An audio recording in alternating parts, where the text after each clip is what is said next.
यह कहानी एक ऐसे महान स्नाइपर की है जिसकी निशानेबाजी की क्षमता किंवदंती बन चुकी है।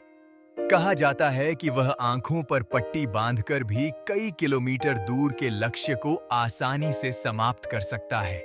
लेकिन उसकी शुरुआत एक साधारण गणित शिक्षक के रूप में हुई थी, जो युद्ध और हथियारों से घृणा करता था। उसका जीवन शांत और सामान्य था,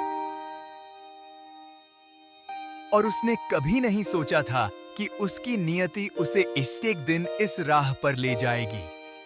निकोलस और उनकी पत्नी नास्त्या एक छोटे यूक्रेनी गांव में शांतिपूर्ण जीवन जीते हैं। निकोलस गांव के स्कूल में शिक्षक हैं, जबकि नास्त्या स्थानीय क्लिनिक में नर्स के रूप में कार्य करती हैं।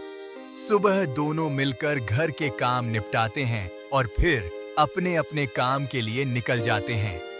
शाम को वे बागवानी करते हैं और पड़ोसियों के साथ बातचीत का आनंद लेते हैं। उनका जीवन सादगी और आपसी सहयोग से भरा हुआ है। निकोलस एक प्रिय गणित शिक्षक हैं, जिन्हें उनके छात्र बहुत सम्मान और स्नेह से देखते हैं।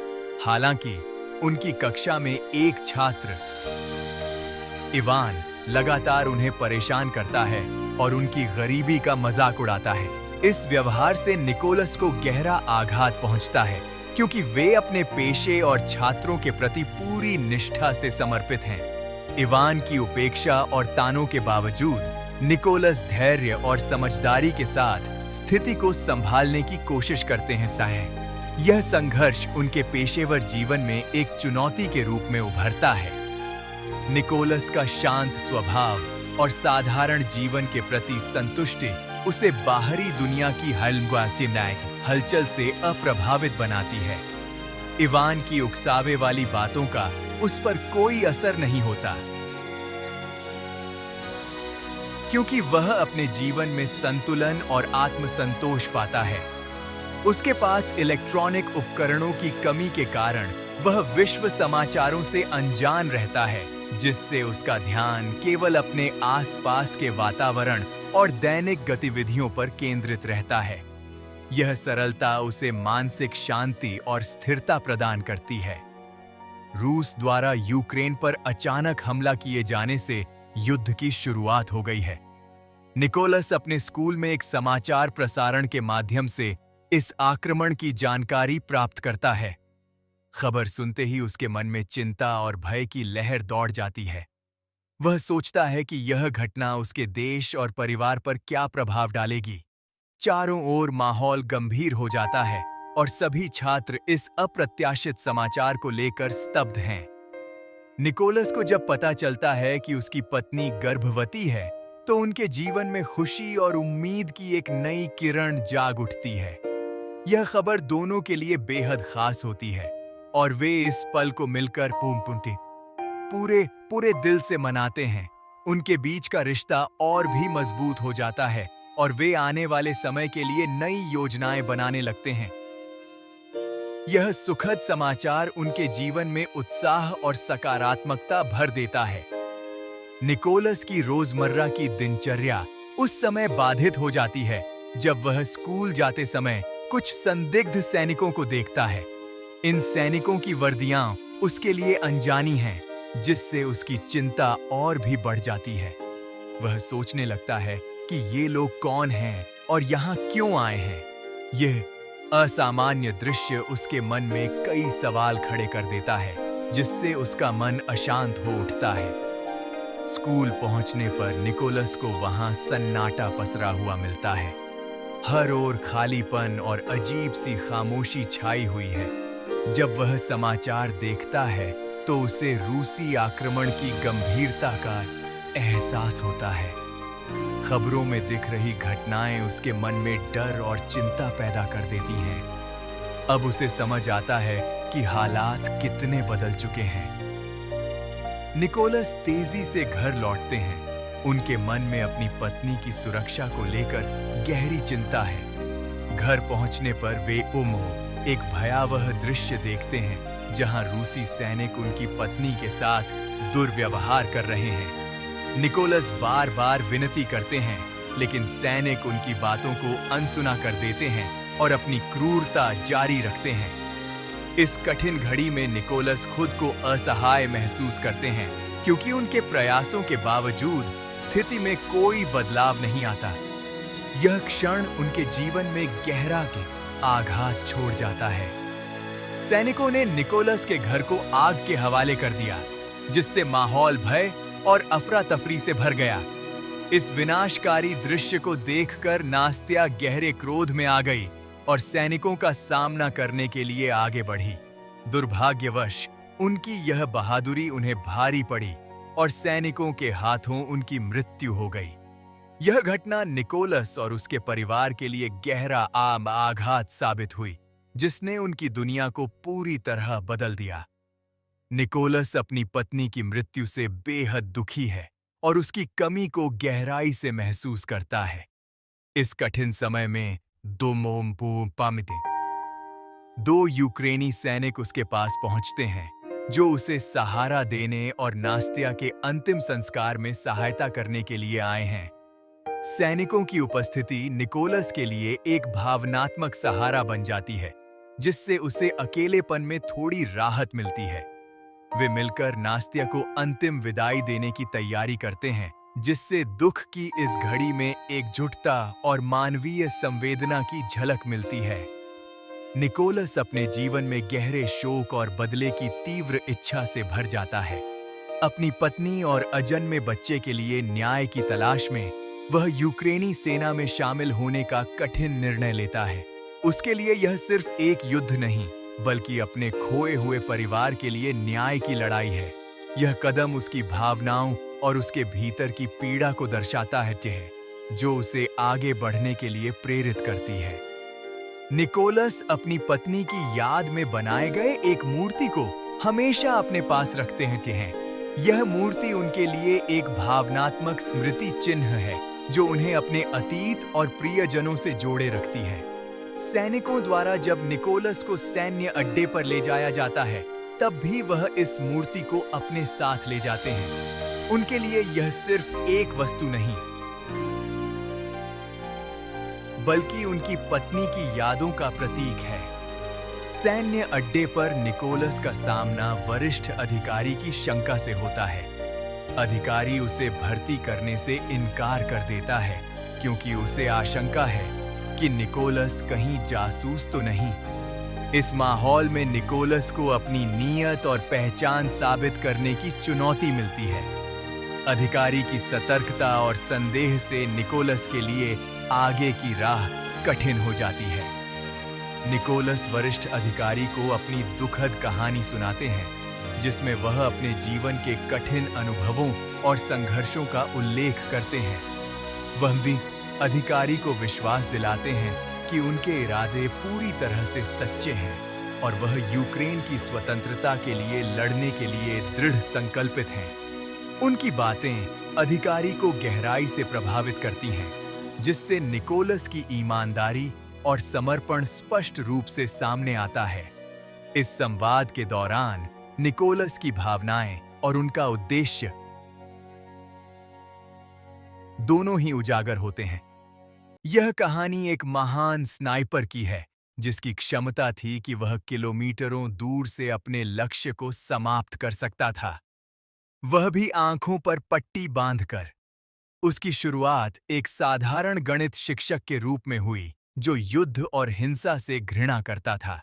उसके शांत और विनम्र स्वभाव ने उसे अपने छात्रों के बीच प्रिय बना दिया था, लेकिन परिस्थितियों ने उसे ऐसे ने मोड़ पर ला खड़ा किया, जहां उसकी अद्वितीय प्रतिभा सामने आई। उसकी यात्रा ने साबित किया कि कभी-कभी सबसे असाधारण लोग सबसे साधारण जगहों से आते हैं। एक छोटे यूक्रेनी गांव में गणित शिक्षक की शांतिपूर्ण जीवन की शुरुआत होती है, जहां वह बच्चों को पढ़ाने और साधारण दिनचर्या में व्यस्त रहता है। उसकी दुनिया पूरी तरह से स्थिर और सुरक्षित प्रतीत होती है, जिसमें परिवार और समुदाय के साथ गहरा संबंध है। लेकिन एक अप्रत्याशित घटना उसकी जिंदगी में भूचाल ला देती है, जिससे उसका जीवन हमेशा के लिए बदल जाता है। यह घटना उसकी सोच और भावनाओं को झकझोर देती है और उसे एक नए, कठोर रास्ते पर ले जाती है। शिक्षक का घरेलू जीवन सादगी और संतोष से भरा है। उनकी पत्नी नास्त्या एक कुशल चित्रकार हैं जो लकड़ी की मूर्तियां बनाती हैं। दोनों मिलकर एक शांत और खुशहाल जीवन जीते हैं जिसमें कला और आपसी समझ का विशेष स्थान है। घर में नास्त्या की कलाकृतियां वातावरण को जीवंत बनाती हैं और उनके रिश्ते में गहरा प्रेम और सम्मान झलकता है वमाया है। निकोलस अपने स्कूल में एक प्रिय शिक्षक के रूप में जाने जाते हैं। अधिकांश छात्र और सहकर्मी उनका सम्मान करते हैं और उनकी शिक्षण शैली की सराहना करते हैं। हालांकि इवान नाम का एक छात्र लगातार उन्हें परेशान करता है और उनका मजाक उड़ाता है। इवान की यह व्यवहार मुख्य रूप से सामाजिक और आर्थिक वर्ग के अंतर के कारण है, जिससे वह निकोलस के प्रति असंतोष दिखाता है। इस स्थिति से कक्षा का माहौल भी प्रभावित होता है। इवन की तमाम कोशिशों के बावजूद निकोला शांत और अप्रभावित रहते हैं। वे अपनी ऊर्जा केवल अपने काम और परिवार पर केंद्रित करते हैं। उनके घर में इलेक्ट्रॉनिक उपकरणों की अनुपस्थिति के कारण निकोला बाहरी दुनिया की घटनाओं से अनजान रहते हैं। यह साधारण जीवन शैली उन्हें मानसिक शांति और स्थिरता प्रदान करती है। निकोलोला स्कूल में टेलीविजन प्रसारण के माध्यम से रूस द्वारा यूक्रेन पर आक्रमण की खबर सुनता है, जिससे उसके जीवन में उथल-पुथल की शुरुआत होती है। यह समाचार उसे गहरे असमंजस और चिंता में डाल देता है। जब वह घर लौटता है, तो उसकी पत्नी के गर्भवती होने की जानकारी मिलती है, जो इस कठिन समय में उनके परिवार के लिए खुशी का कारण बनती है। इस आशा और अनिश्चितता के मिश्रण में निकोलोला को अपने भविष्य की चिंता सताने लगती है। अगले दिन निकोला स्कूल के लिए निकलता है। रास्ते में उसकी नजर दो संदिग्ध सैनिकों पर पड़ती है, जिनकी वर्दियां उसे अनजानी लगती हैं। पहले तो वह थोड़ा चिंतित होता है, लेकिन फिर सोचता है कि शायद सरकार ने वर्दियां बदल दी होंगी। वह अपने विचारों को नजरअंदाज कर आगे बढ़ जाता है और स्कूल की ओर बढ़ता रहता है।